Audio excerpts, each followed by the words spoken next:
if I go off on a stupid tangent. I like when you do that, though. You ready? Sure, what's after the intro? This. So yeah, you're on the DTJCast now. Thanks for joining us. Hello. This is James, I'm YCJ. James. I'm also James. He is indeed the other James. They call me Spank.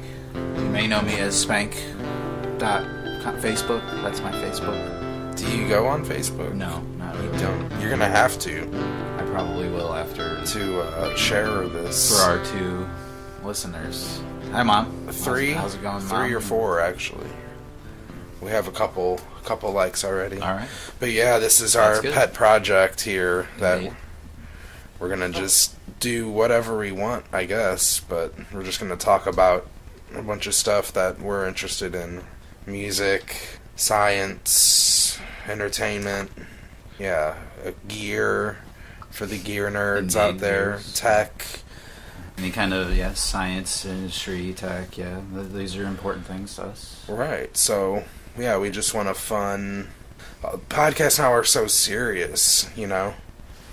So serious, so rigid, like you were just talking about. Yeah, need a little loose-flowing, more human, you know? Right. Human. We're keeping it more real. Shout out to YouTube, Human. Yes. Our friend Corey. Yes. He's out there somewhere still. Yep. He's climbing trees, I'm sure. Climbing trees, fixing stuff.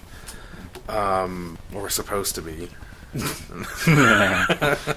Got him. I'm kidding. But yeah, so we'll follow somewhat of a format on this. We're going to do guests too. We have a few friends out there. For sure. Anyone that might be interested in signing up to become a guest could definitely shoot us a message about that. We're going to have, talk about bands. We are musicians locally. Mm-hmm. That's mostly what I can talk about is bands and music. I'm more of a passive observer on a lot of the other things. I can't really give a lot of insider knowledge on the entertainment industry at the moment, but I would like to be able to provide more outsider perspective to the insider that may know. Well, we're like the trees in the forest, you know. If you want to know all about the forest, there's like other sources for that. But if you want to know about the trees, indeed, shout out to Rush. Indeed, if you want to know about the trees. Big ups to the boys from Rush. I hear they may be going places. Yeah, they're actually they've been retired, or not retired, but their last show was like 3 or 4 years ago now. Neil is pretty much hung up the sticks. And Alex was just saying in an interview that he's happy now, just kind of doing his side stuff, and you know. Yeah, there's a prog metal band that I'm a fan of that he actually guest appeared on one of their musical pieces. Okay. He worked pretty heavily on them. They're not a small band. They're Porcupine Tree. You may have heard of them. He did, pretty sure it was Porcupine Tree. He did some work on their album. Okay. And on the song Anesthetize, if I'm correct. He played on it? He played on this track as well. Yeah, I thought I might have heard him say he's like producing. He is producing several. That's why I'm pretty sure that is that track. I might be called out by a fan if anyone is not too. If that's not so obscure of a reference that someone doesn't get. Anyways. No, that's good. Alex Lifeson, amazing man. I guess being like, you know, the best band in the world is like demanding or something. So I guess after like 40 something years, you know, getting to dial it back a little and I guess he needs a break of being the best guitarist for like 40 something years. You know, just gonna go help other people be amazing musicians and. But that's going to be the show. It's just going to be a bunch of different stuff: music, entertainment, science, philosophy, some conspiracy, you know, anything. Conspiracies, yes. We like that stuff too. Rants and riffs. Riffs, guests. But so we're like musicians, best friends, met back in high school. Absolutely. Started talking about Van Halen in shop class.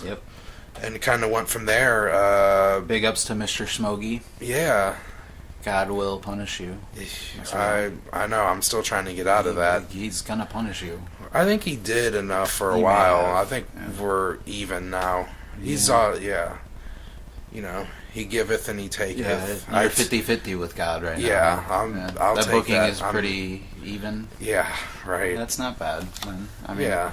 0 is a percentage. 0 is a number. Indeed. You know, it's better than a negative behind it. But yeah, that was like before I even played. I loved music, but I didn't even play or own a guitar or anything. Well, yeah, but it didn't even take you but 2-3 days of holding my guitar to be better than me. So no.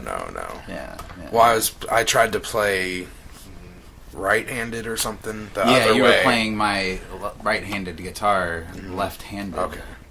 Yeah, I actually made a note about that. The Ibanez Stage Star. Yes. The Ibanez, that thing was cool, man. Yep, the black with the white pickguard, classic Strat knockoff. Yeah. Yep. I wish I had some of that old stuff from before I knew what the fuck I was doing. With the black pickguard Cruise. Yeah. The Cruise. The Cruise guitar was pretty amazingly badass. Yeah, that's how actually the story behind that was. I worked at Burger King for a couple months and kind of, you know, blew a lot of that money, but saved enough to kind of gotta grind up to get a guitar, and then my mom helped, of course, as well. Kick a little in because you put in the initiative, you did the work. You deserve a little. Well, it was kind of one of those things I always wanted. Well, sometimes, you know, you need a little help with that dream, you know. Yeah, exactly. It's like we weren't, like, poor, but we, you know, I played instruments that the school would loan you for free. Exactly. In school band. You were in school band as well. I actually stopped being in band because my loaner instrument was taken back. That was the reason I stopped playing the trumpet. What's sad is I don't even think they have that stuff now. I'm not sure. A lot of schools don't have music programs. Yeah, from what I understand, there's been a lot of huge cuts to that stuff. I was pretty lucky because like I got to take one home and got one. Probably because nobody else wanted to play the baritone. Yeah, but I mean, you know, it's still nice to be able to have the multiple. Not having to tote the thing. Very true. I'll take what no one else wanted. Hey, that's fine. I'll take the scraps. Yes. You played trumpet, right? I did, yes. Yeah. For probably several years. For years, from going into fourth grade, third grade going into fourth, and then I stopped right around 11 or 12, 13. I don't remember exactly when, but I played for a couple of years. Yeah. Good couple of years. It was a big part of my life for a while. It was about the only thing in my life for a while. That and hockey. Right. I played trumpet and street hockey every night. And that's cool. That was pretty much all I did during that I got into some street hockey too. Yeah. Actually, Steve Mealing, our old friend. Yep. Big shout. Played big with ups him to Steve. Yeah, he has he's like works for conservation department or something. He's doing amazing things. He's saving trees, and Corey is cutting them down. You do have to cut some stuff down. Like shout out to Tree 14 while I'm thinking about it. This is a tree-based episode. Apparently, we mentioned a lot of trees tonight. Anyway, sorry, I didn't mean to cut you off, my friend. No, though it will happen many times in this because I can't stop my stream of consciousness sometimes when I rant. That's what we need here. Yeah, that's what has to happen. Yep. Yeah, that was the first guitars, the Ibanez Stage Star and the VMI Strat. Then you switched to drums. Yeah, sure. I did. I always really liked the drum. When I was choosing an instrument between third grade and fourth grade, I wanted to play many of them. I always had kind of like I could see how they were all kind of done, and I wanted to play a lot of them, but I couldn't. I was told I couldn't play. Drums would be too loud, so somehow I was allowed to play the trumpet, which is objectively as loud as the drums. But also the trombone I wanted to play, they said my arms wouldn't be long enough. but they're obviously they were wrong about that. They were very wrong about that. I wish I was playing the trombone now, but I switched to the drums after a few years of playing guitar and being in bands with drummers that I really admired, but weren't playing the parts that I wanted them to play necessarily, or always thinking that I wanted to be the drummer that I saw on TV and stuff, so, and there wasn't a lot of drummers that had the eclectic kind of tastes in music that I had that I wanted to present, so I had switched over because you were a way better guitarist than me, so we needed a drummer, and you're a phenomenal guitarist. Well, thanks. So. Appreciate that. Yeah, no problem. We're trying, vice versa. We're going to get some stuff going together here soon. We did play a lot of stuff together, but yes, all our lives. Lineups change and different things. And right, stuff like that. Yeah. What was your big influences growing up? When we met over the Van Halen shirt.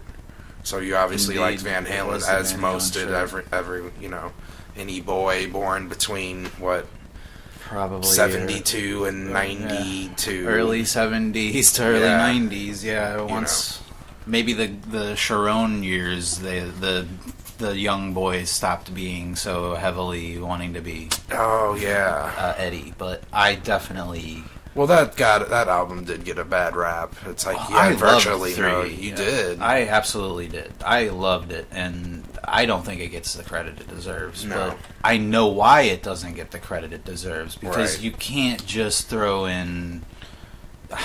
It's literally. You might be able to get away with. We said Rush was the biggest band in the world, but Halen was also one of the biggest bands in the world. I mean, they're not quite Rush status. Sorry, Halen, but. Well, yeah, they were more commercial. Yes, absolutely. But Rush had a little more, I don't want to say integrity to the music, longevity, maybe. Yeah. Timelessness, almost. Different goals and different methods of running their band, Yeah. Absolutely. They're just you can't really contrast it. It's apples and oranges kind of thing. You can't really contrast it. It's hard to make a comparison. But yeah, they were huge, man. Yeah, absolutely. And for them to throw in a singer that is known but isn't known for one song. Known for one song mostly. Yeah. That has a niche following of fans that are rabid. I mean, extreme fans are extreme fans. They love that band. I see what you did there. They love that band, and I also love that band. Nuno Betancourt is a phenomenal artist. He will blow your mind if you listen to some of their deep cuts. My buddy up in Iowa, Richie Rich Band, he has a couple Nuno guitars. Nice. And shreds on them. It's like his favorite. Those are beautiful guitars. The reverse headstock. Nice. Yeah. But that's. I would take one. I don't know that I would buy one, but I would take one. He actually has a Strat now too. But only because there's a few other guitars in line before it. Not because I wouldn't want that guitar for my money. Only because I gotcha. I would. There's a few others I would test. Well, you need more drum stuff. I do need more drum stuff, but guitar stuff. But I'm thinking about trading some drum things. Okay. So shout out to any drummers out there that might be interested in trading gear. That might be interesting for me. But yeah, anyway, we trailed off like we're going to a lot. It's going to happen a lot, folks. Sorry about that if your attention span is short. Like ours is, evidently. But yeah, Van Halen, obviously. What else were you into? My other influences, heavily influenced by... I would like to say Hendrix, but I wasn't a huge Hendrix fan until around the time I started playing guitar. I liked Hendrix, and I respected his, shtick, but I didn't really feel Hendrix until I started wanting to... every guitarist wants to say Hendrix was their but no. I liked a lot. Well, you can topically know about somebody, and then... there's a difference between that and then, actually connecting with someone. Yeah. Like, but one of my the first compact disc I ever purchased for myself was the Jimi Hendrix I Woodstock. remember I would borrow that from you when I would work overnight at Schnucks. If you just listen to that front to back, it is it's pretty amazing. It's up there with like Live Aid Queen, as one of the greatest possible human live performances. Yeah, with the gear from back then, it's amazing. The gear. That's more episodes to come. We'll talk about gear. That might be a good episode. Is how they got those monstrous sounds with that. Yeah. We'll get into that gear because we're fans of that, even though we don't know a lot about it necessarily. Yeah. Well, we know about our stuff. Yeah, I think that's how it is for a lot of people. They know a lot about the gear they're using, because they have to. Right, I would hope. But, we'll get into and we'll talk to people, because I know some people, I know you do, people that actually know. That are gear heads. Yeah. And, can give actually know what the fuck they're talking about with it, and we're gonna learn. That's steal that information for our own purposes. This is my grandfather taught me. You learn something new every day. So I'm sorry. Part of this. Van Halen, Jimi Hendrix. Van Halen, Jimi Hendrix was a big influence, actually, even though despite my previous statements. When I was younger, a lot of my big influences were kind of the 80s hair metal bands. Yeah, I was really into like Poison and Motley Crue, and Iron Maiden was actually my mom's boyfriend. Yes. Was a huge Iron Maiden fan, had Iron Maiden tapestries on the wall, had Iron Maiden jean jacket with the patches on the back and stuff. So I actually was pretty into Iron Maiden when I was like 4 and 5 and like 6. You know what I mean? Like it was. I remember Eddie like very vividly in my youth. So it's always kind of been. There was a guy that you would like jam with and like play some GNR song. Did you have like an older buddy? When I was growing up. Around the time I started picking up trumpet, my neighbor was a drummer, and he had a guitarist friend, and they would just play. They were like one of the better cover bands I had ever heard, but they didn't have a band. It was just a guitarist and a drummer just playing songs they knew, hanging out in the basement. And it was impossible to not hear them while I was playing street hockey at night. Right. And occasionally they'd let me come in and sit in. And I would do vocals for like Mr. Brownstone from GNR or something, a lot of my influences were like the GNRs, absolutely. My cousin Jess, shout out to Jess. She had Appetite for Destruction on cassette. And I listened to a whole lot of Appetite for Destruction despite my dad's misgivings about it. My dad absolutely despised Axl Rose. But...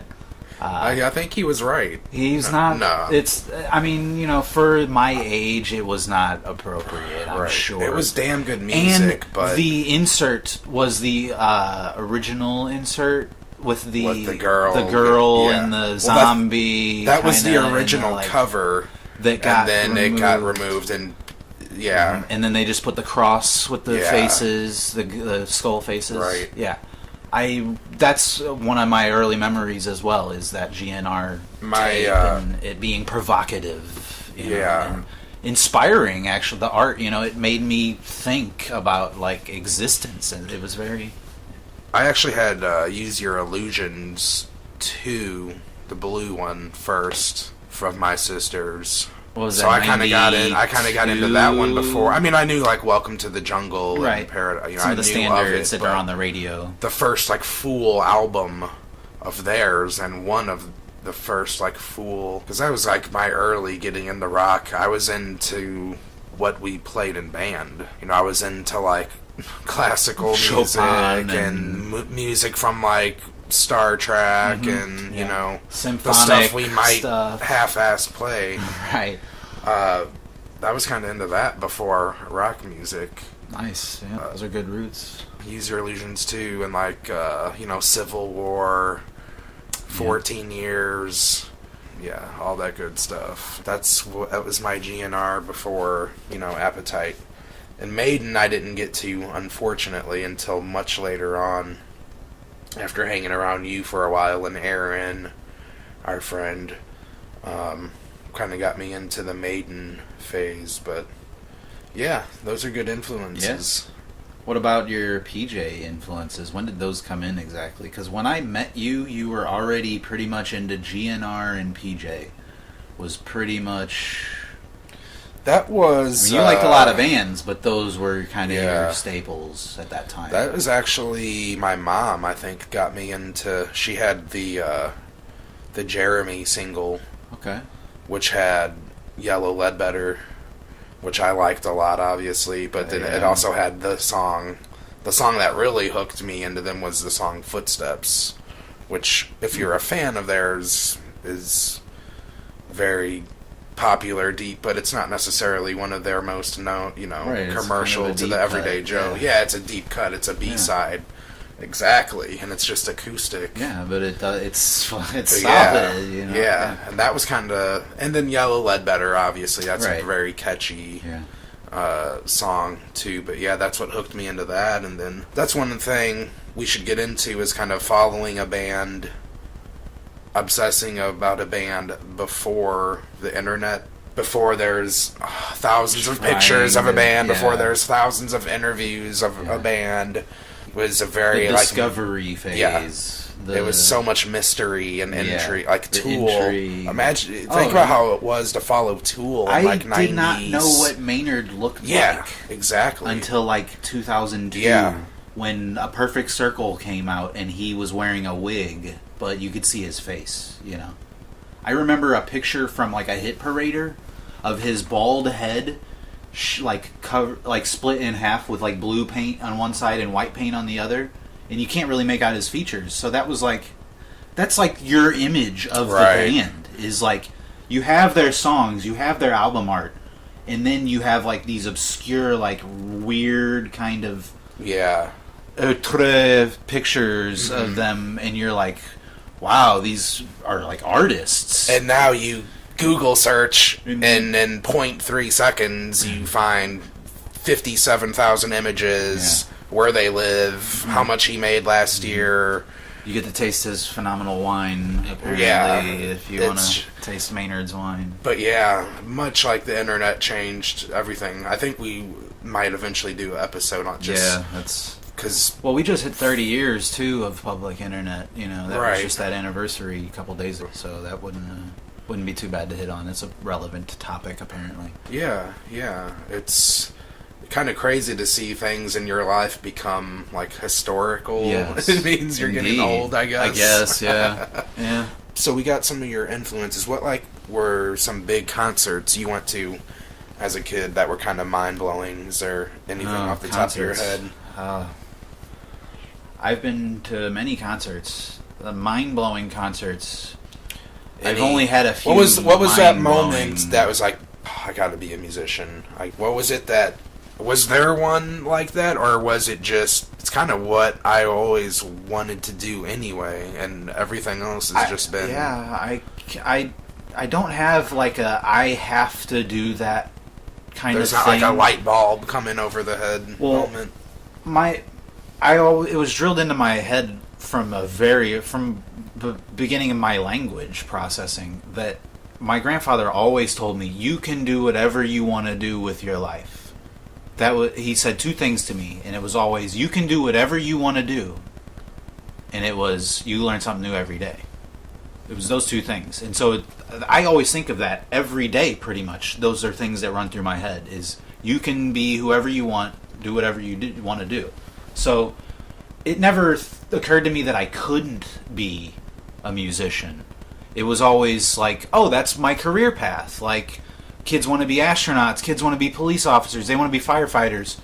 I want to be an artist on stage, kind of thing. It was like, I kind of grew up with MTV, like my mom's boyfriend, watching the hair metal stuff. Like, that was very much a part of my childhood. So it was kind of the norm thinking that would be a career path. What were some videos? For me, the big one is Money for Nothing. Amazing. I would wake my family up at like 3 in the morning, like air guitaring and rocking singing. out in the living room, playing, turning the volume up way louder than you should have. Yes, that was huge. I remember the Oingo Boingo video. Nothing bad ever happens to me. Really? With the nuclear. I don't remember that. But I know it was in play. That's my own. That's the only thing I ever knew about Oingo Boingo until the later Weird on. Science. Okay, yeah. The Weird Science movie, which then heavily got promoting the song. I saw the video, and then I was a fan young, right? But just of like the Weird Science, because I was kind of in love with the actress, from a prepubescent kind of infatuation type of love with her, So fair enough. On the sidelines, I got the Oingo Boingo in there, so they got my promotion for that. That was before Steven Seagal got a hold of her, I guess. Yeah, before Steven married her. Before he got her on the casting couch. Oh. Apparently he did that to Jenny McCarthy. Oh. Yeah. I've heard a lot of things about that man. That not much are good. Never really heard a good thing. That's something I can say. I've never really heard a good thing about that man. The continuing Gene LaBelle story is the best, though. Which Gene LaBelle story? Where he choked him out and made him at the party and shit himself. Yeah. I've heard that. Whether or not it's true, it needs to continue in the lexicon. It's going to be one of those things where we just will it into existence. It needs to be like the top Google search for Steven Seagal in 2050 needs to be gets choked out by Gene LaBelle and defecates himself. That would be, I mean, he might be able to kick my ass still. This podcast may completely be worth it if in 2050 the top Google search for Steven Seagal is that. Anyways. No, that's cool. Yeah, the song Footsteps kind of hooked me into it, and then I just kind of obsessed. Like I said, this was before the internet days, so in a way you kind of get a more different connection than you do. I mean, it's more intimate when you have to search it out and you have to. Yeah, and where you basically get what they give. Yeah, there is no I demand. Yeah, all of the live performances, all of the videos of YouTube, all of the covers, all of the sheet music, all of the. No, you just. That's when you listen to the CD 700 times a week. Yeah, and wore it out, and then had to get another. Yeah. That's those times, which I hope come back to the music industry again. Maybe it's there, but not for me. I don't know. But yeah, so you switch to drums. We kind of get our Pearl Jam band going. Yeah. Then end up in Fight for Midnight. I guess my first other band besides what we were doing was that. Or you kind of had. It was my first probably official. Band, but I had done several projects with people all my life. I've always played with We almost got there a couple times.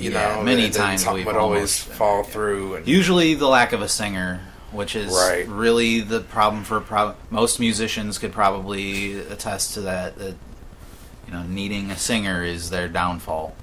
Yeah, unless you can do it yourself. Right. Which maybe someday I might get there, but once I get stressed out enough. Practice makes perfect. And motivated enough. Nobody's perfect. Yeah. Well, we were lucky in WCW fame said. I'm sorry? Billy Corgan. No, NWA, not WCW. What did he say? I'm on a tangent. Practice makes perfect, but nobody's perfect, so why practice? I think that's Billy Corgan that said that. It's very, something I heard when I was, 14 that was very edgelord, and I was like, oh, yeah, that's fucking great! That now I'm like... very Machiavellian. Really, it's very edgelord. It's very I'm very smart, That's definitely something he would say. It is, yes. Our first show was at the Way Out Club. I think Indeed. A lot of people in St. Louis's first show possibly could be at the, and I love that place. They're good. We actually were there not even 6 months ago. Yeah. There's a good version of Killing in the Name of that we did there. That I believe I viewed kind of that. spamming around. Yeah, I like that. Yeah. Click it. Yeah. Give it the Click hits. it, like it, share it. Give it please. Hits. We need all the help we can get. Yeah. But yeah, first show was at the Way Out Club. What's your memories from that? That was crazy. I kind of had to cram because I just joined Fight for Midnight, and that was my first. That was your first show with Fight for Midnight. That was my first ever show with anything. Yeah, we did the Pearl Jam tribute and Fight for Midnight that night. You double billed on yourself on that. Yeah, man. You double booked. You didn't even waited have long to go enough to to finally get something. So, Yeah, that was not my first show with Fight for Midnight. I had joined probably a year previous to you joining. Yeah. And my first show was at the Demo. Okay. In the Grove, I think. Right. Is where it was. Yeah. A much better turnout for our show at the Way Out, actually. Yeah. And my memories of that show were good. Also, was that Mike's birthday and Adam's birthday as well? Two bassists. Shout out to Mike and Adam. Mike and Adam, bass brothers, born of another mother's. Yes. Yeah. Were they born the same year, even? I'm not certain. Adam might be a year or two older. I don't know for a fact. How cool would that be, though? I know, that would be kind of weird that our two good bassists boys, we got some original stuff in the works. Indeed. We got like 8 songs.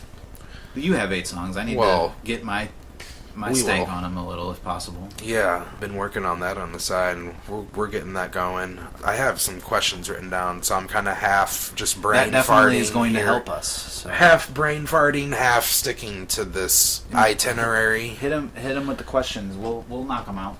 Who were your favorite musicians you played with? I know you mentioned Tree 14. That's one I always like to. Brad and Joe. Yeah. Cool ass dudes. The other 2 are as well. Paul, maybe? I think Paul is the bass player. Yeah. Paul's the bass player. And I'm not sure who's currently drumming for them. Well, hi. If you're listening, I doubt you are, but you're cool too. Yeah. But who else did you Rob like? was my boy that was their drummer. That I'm not certain what he's doing currently, but he is definitely one of my favorite musicians. Adam Arsenault from Hell Night is one of the favorite musicians I've ever played with. I don't know if you're questioning acts I've played with, like other bills. Yeah. I mean, who did you...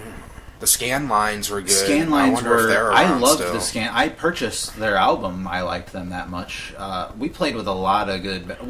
I don't want to out myself here, but I was fucked up a lot of those shows. You know, I would tie one on a few times. I'd drink a couple beers to loosen myself up. Maybe drinking at a show? I would maybe tie a couple shots in there to loosen myself up. I'm a little nervous before shows. I kind of have stage fright. Hopefully this will help me take care of that a little bit. Can put my thoughts together better. A lot of bands. Who was our acoustic sit-in during those shows at the Way Out? Scotty Wood. Yeah, Eddie's friend. Yes. He's he got married. He's out in California. He was great. He was entertaining. He put on a good show for a one-man gig. That wasn't an easy spot to put. No, not at all. Opening with an electric original band. Electric originals. Then you come in as an acoustic solo one-man entertainer. Yeah. And then, a tribute electric. So to be sandwiched in with all that, he did really good. He had that really cool song about beer. The sing-along? Really cool. Yes. Yeah. I'm sorry, I don't remember the lyrics. I was... we were singing at the time. I think, sure. The excuse I'm going to use. Yeah. Absolutely. Shout-outs to Scotty Wood. That's kind of our future plans. We're always going to be doing, our stuff on the side, and then we're going to get some original stuff going here, too, because I talked with...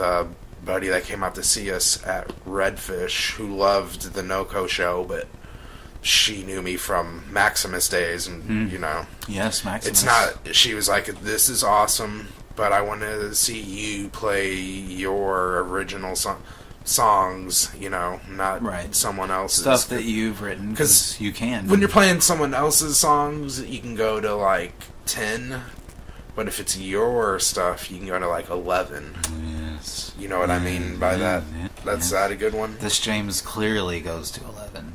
But yeah, totally, because the message is actually originating from you, right? And and it's more. I can still play like felt. It's more genuine, maybe. Yeah, to an extent. Yeah, sure. Yeah, absolutely. But both are valid. Yeah. But I miss the other aspect, so I do want to get an artist instead of just appreciating the artist. And Noko, we have some original like riffs we're working on too. But like I said, I got to have something with my best friend. Indeed. The co-host. Otherwise, if we're not doing anything together, the show... Well, we have a lot of things we can do together as well. And oh, yeah, that too. We will be possibly showing a lot of you those our things. Stuff, yeah. So, yeah. For Stay tuned if interested. What gear are you working with right now? What's the orange, the Dreamsicle kit? It's Dreamsicle. It always made me hungry whenever I'd look, over at it. Yeah. It is a... I like that kit. I think you should be careful if you're going to make a trade on it. But if you got something, it is a nice kit. You have to give up something to get something. It was purchased on, you got a good deal. I got a great deal, and that's why I bought it. Yeah. It wasn't necessarily, this is the kit I want. Right. It was this is a kit I'll buy because I need a kit. It's a DW. It's very nice. I love DW. It's one of my very favorite brands. It's not like a Babinga or anything amazing. There's no amazing wrap on it. The finish is nice. It's not, I want to downsize, essentially. What I ended up doing with it, it's a 6-piece that I downsized to a 3-piece, because mostly I don't need a 6-piece for the acts that we were in. And, that's great if you're doing Rush, but we're not doing Rush a lot of the time. We're doing... Well, you were kind of doing the Matt Cameron thing, basically, so it did kind of help to have that for a while. It helps to have 2 toms. Once you start actually gigging and carrying it everywhere, it's like, fuck this. Yeah. You know exactly how it is when you buy a cab.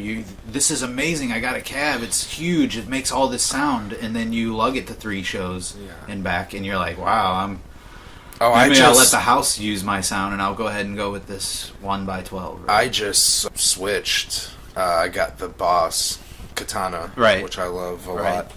I'm going to try and use that as much as I can, rather than carrying like 80-pound Fender Bassmans, which I love. It sounds great, but yeah.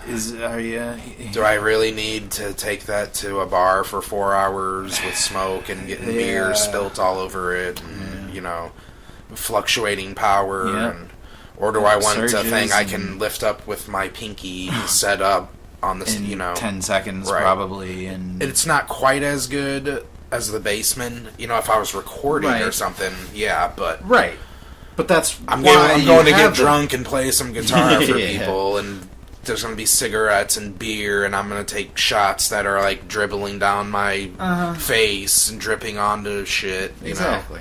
Well, that's why you got to have your rock towel handy. I don't have one of those. You don't have a rock towel? I have a bandana. We will... Maybe that'll be our first... much more for fashion. Our first merchandise, the DTJ rock towel. Jim Cornette has the burger towel. I don't want to know what our fans would do with a towel. Hopefully only... What's the next question you have on the list? Let's move on from that. What gear are you wanting? I want to purchase a keyboard. It is my next purchase. I'm talking drum-wise. Drum-wise? I'm saying for your gig drum-wise. Now. Okay, alright, drum-wise. I'm going to be buying a smaller kit. I was just talking about. I don't need a giant kit to lug around, and the acts that I'm currently possibly looking at A, playing with, or B, creating will not require, Tommy Lee style drum rigs.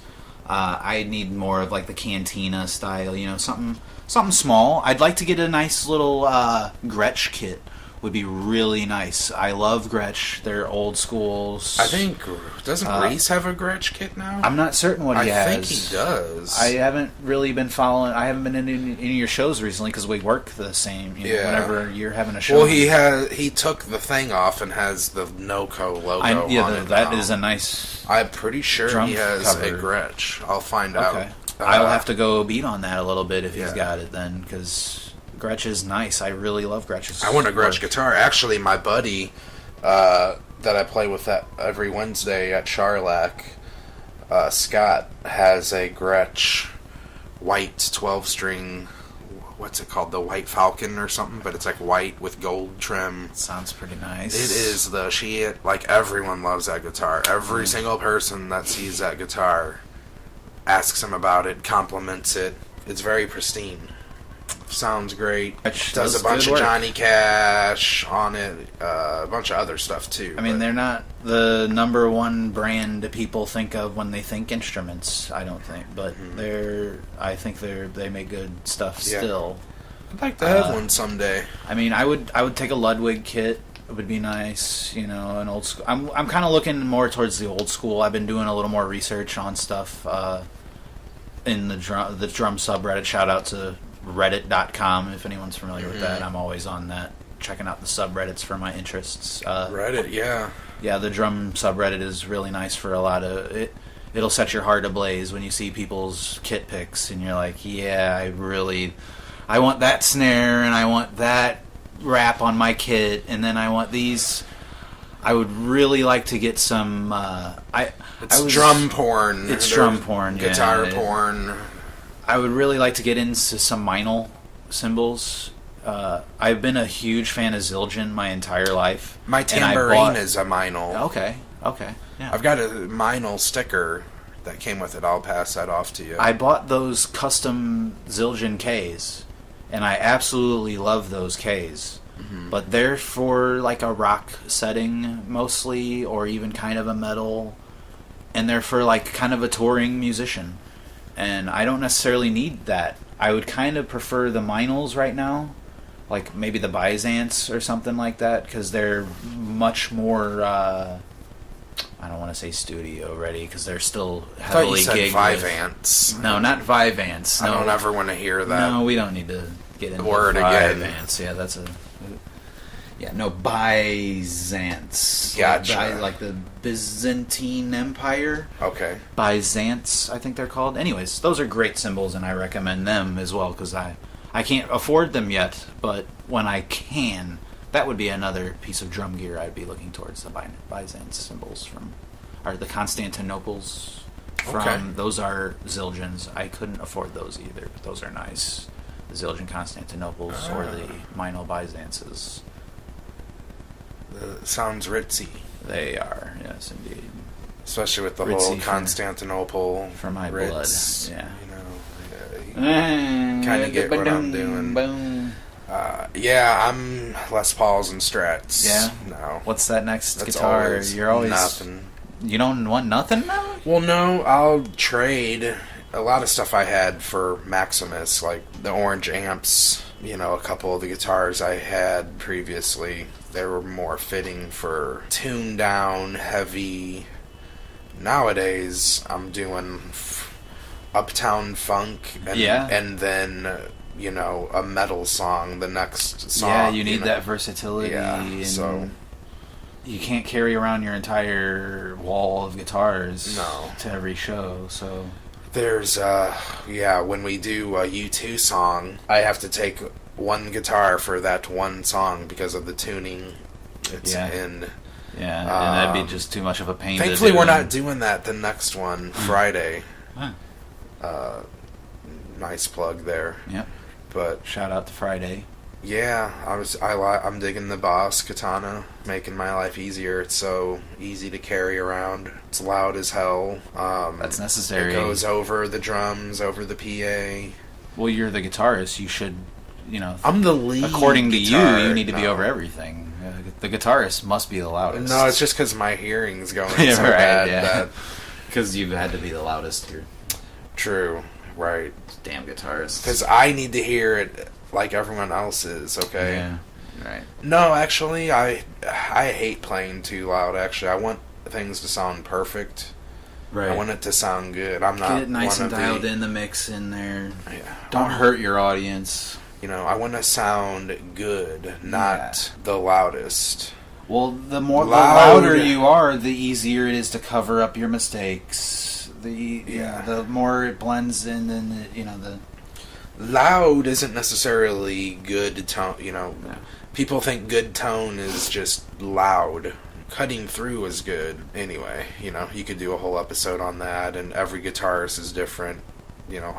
I try not to be neurotic, though. I like a nice, simple setup. Just a good, clean amp, and then a couple pedals I have, and enough simple, to fit in your back seat.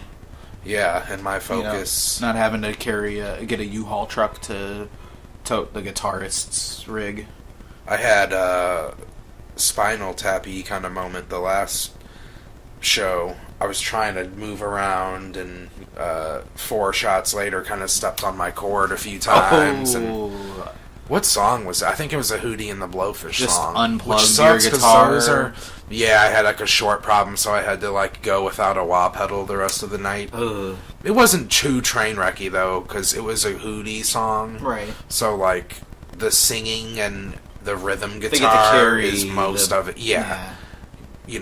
I just do some little licks The leads, and the stuff. flares, the accentuation. Hootie songs, it's all about Hootie, not about what's his nuts, the guitar player. Yeah, right. Anyway, yeah, so I like stuff. Yeah, I got my wireless going that I haven't used since Maximus. Right on. That I How bought do you for like Maximus. the wireless? You do lose a little bit of volume, and you lose a few frequencies. Do you have signal problems? I notice it a little, but I don't think any of the 12 people in the audience affecting No, seriously. No, I don't think anyone would notice anything significant. Like a guitarist that knows his shit and knows his amps, ooh, you're 40K to 55K is totally scooped now. Yeah. But it's totally worth it because, I was walking upstairs at Dennis's house playing the, Uptown Funk. Right. So that not a lot of people have done that. I think that's pretty cool. Do you have any of those that you can think of? Oh, Spinal Tap other than moments. unplugging us at Firebird? The Firebird unplugging us was awesome. It was only the opening song.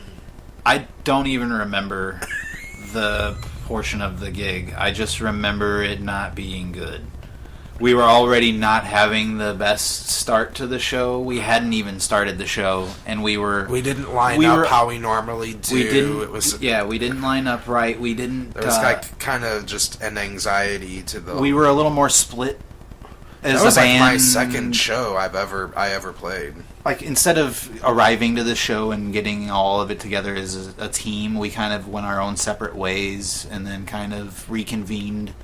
And some of us were a little more inebriated than others, and we also apparently had... You trying to say I was too drunk? No.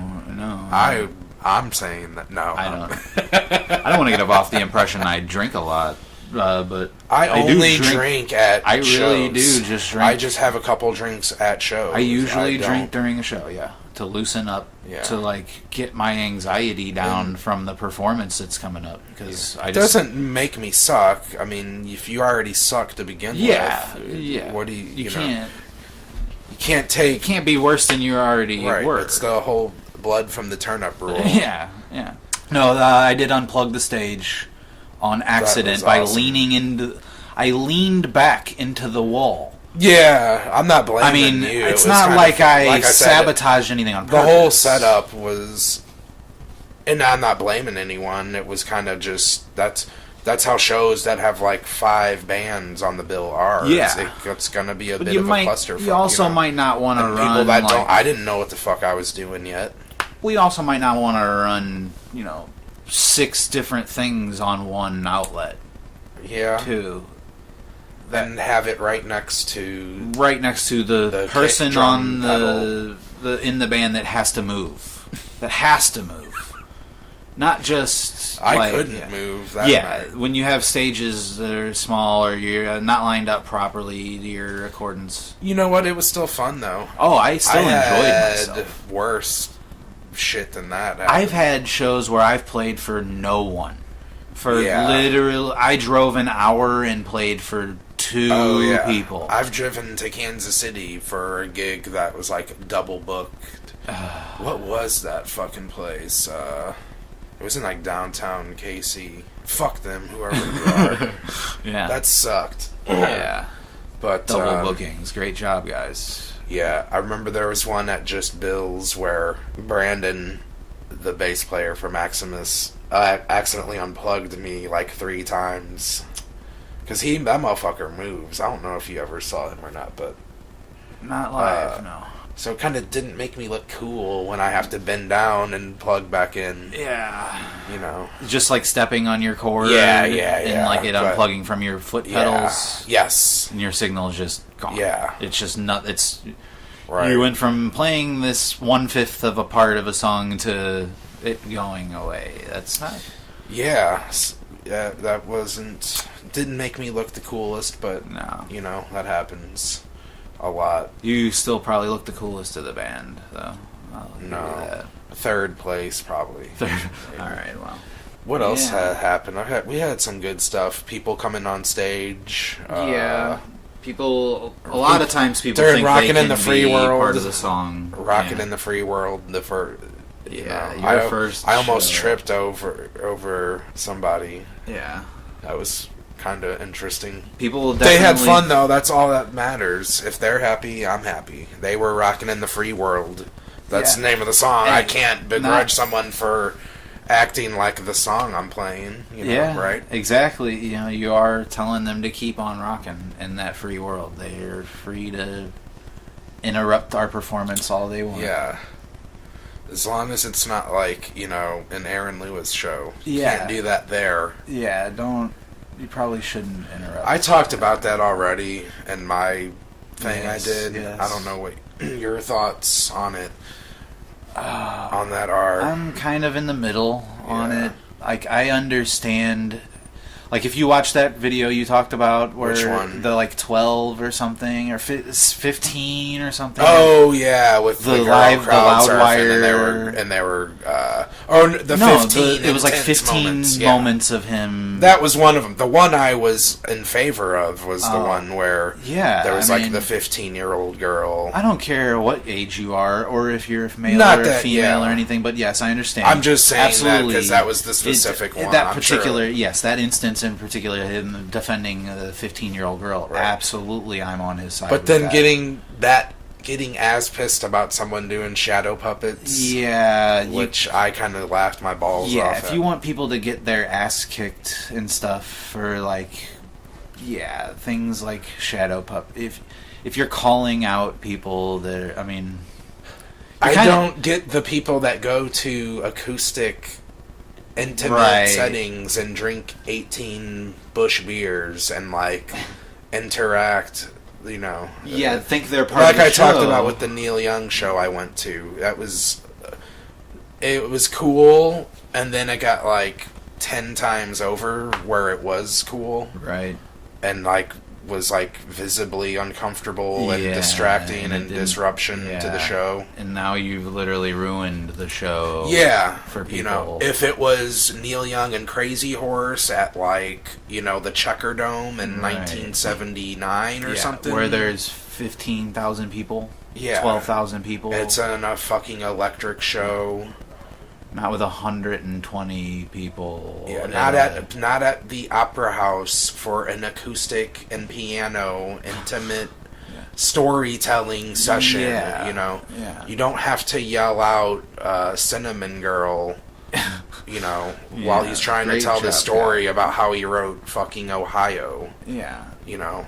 You're not. I know you had 18 beers and want to hear Cinnamon. And I know it's that the only song of his you know. I know. And you have a valid right to be invested to your own level of involvement in that artist. If you love Cinnamon Girl and you came to hear Cinnamon Girl and that's what you're there for, that's great. But other people might be there for... If you want to distract the show for you and your thoughts, or vocally just around you, okay, that's your prerogative. But when you disrupt the performance, when you affect other people's... You're not the only one that paid for the ticket. Yeah. You know? And there's more people that paid that want to fucking hear the song than want to hear you. And that's where I stand on that. You know, it's like... Even though, he's throwing shit on stage, no. You can't throw beer you at don't the crowd throw shit on stage, and you don't throw shit off stage either. Totally. I went to a Mars Volta show with my brother. Shout out to my brother again, Mr. Mike B on bass. It was actually the first show I ever got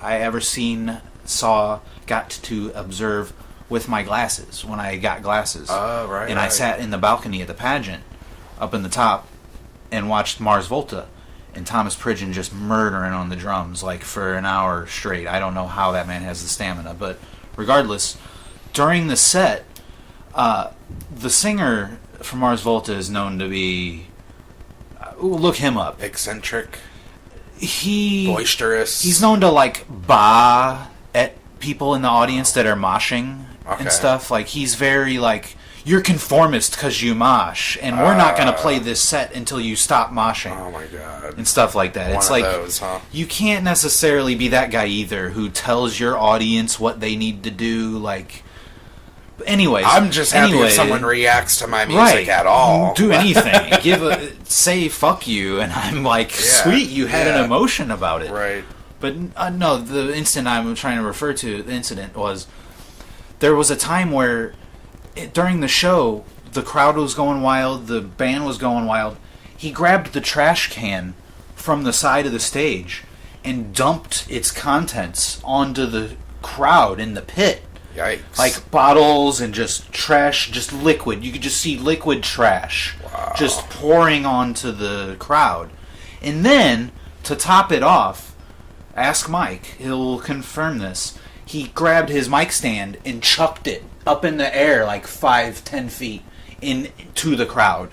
Like a stand with the big, heavy, like 15-pound bass. Do you want to riot? Because that's how you cause a riot. That's how you cause a riot, exactly. Like... You can't throw stuff onto the stage. Axl didn't even do that. He punched one guy that security was just letting take pictures that you weren't allowed to take. You weren't allowed to take the picture. But do you have to punch the guy and dive off the stage? But the punch barely phased the guy. Well, it's because it's Axl's...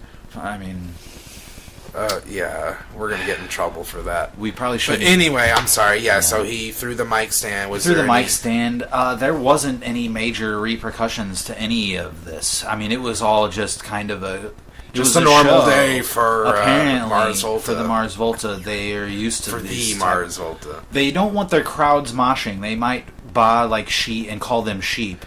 Play some like jazz, then. They do. I'm not trying to take away from the Mars Volta at all. I absolutely respect them as a band and as artists. They are one of my favorite artists. Stand throwers. But as stewards of an audience, I don't necessarily think they hold the torch for the rest of us to look up to. You know, like what I was, my statement was, you know, for the Aaron Lewis kind of thing, you don't throw stuff at the stage as an audience, and you don't throw it from the stage either. The onus is on both parties to respect the you got to play through it. I mean, you're always going to have... You do have to play through it. People are always going to yell Skinnerd. Yeah. People are always going to be... Your mids are too high. In between sets. What snare is that? It's not tuned right. Yeah. You know, it's always... I could have played that. There's 10 of the guitarists in there with their arms folded, saying they could have played it better. They might be right. They might be right, but they're not the ones up there doing it right now. So exactly. Wait your damn turn. Wait your turn. Get in line. Book your own fucking gig. Oh my god. At Foo Bar one time, it was us, Tree 14, and the dudes from Kansas City. I can't remember their name. Good dudes. Yeah. I don't know if they're doing anything right now. Anyway, yeah. Well, it's not us. I was obviously in the crowd, but someone came in and was like, "Man, I used to sell this place out." Yeah. Well, why aren't you now? It's so easy to How come your picture isn't on the wall? Then they got all these bands with all this shit. Where's your shit at? If if you're such a staple to this establishment. What a nice fellow he was, as his girlfriend had to help him stumble out. Yeah. We're gonna step aside for a second here, then we'll talk a little bit more about some non-music stuff. How's that sound? Not bad. We'll figure it out. We'll get it together. Yeah, talk maybe some Three Stooges, or, your recent trip to KC. I wanted to kind of get your take on that. I love Kansas City. Shout out to my friend Brian up there. Awesome guitarist from Holiday at Sea, and now... Oh, yeah. Oh, what's he in now? We played a show with them. They're really fucking good. I'm sure they split up for a minute, and then they got back together, and it's killing me because I'm kind of on the spot. But yeah, anything he does is amazing. Yeah, he's bad at playing that Orange. Yeah, I liked Orange, but I had to kind of go back to the Fenders. Yeah, the Fender cleans. But we'll step aside, take a break. We'll be back. Like what you're hearing? Want to keep up with the latest episodes and DTJ news? Have a question, comment, or suggestions for a guest? Send us a message, dtjcast@gmail.com, and follow us on Facebook at Double Talkin' James. That's facebook.com/Double Talkin' James. We'll have updates and other inside information on your new favorite show that you'll only find there.